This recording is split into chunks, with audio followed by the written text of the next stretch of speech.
আব্বা, আমার তো এখন মারাই গেছে, আমার সম্পত্তি কিভাবে ভাগ করবেন?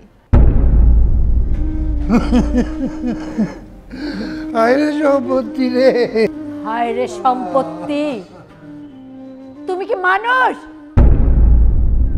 আমাদের মা মরছে আর তুমি আছো সম্পত্তি নিয়ে। সারাক্ষণ এই সম্পত্তি সম্পত্তি করতে করতে আমার মা অশান্তিতে হার্ট অ্যাটাক করে মারা গেল, তবু তোমার শান্তি হলো না? তোমার মধ্যে কি একটু মনুষ্যত্ব নাই? এখনো তোমার সম্পত্তি লাগবে? কি করবে এই সম্পত্তি দিয়ে?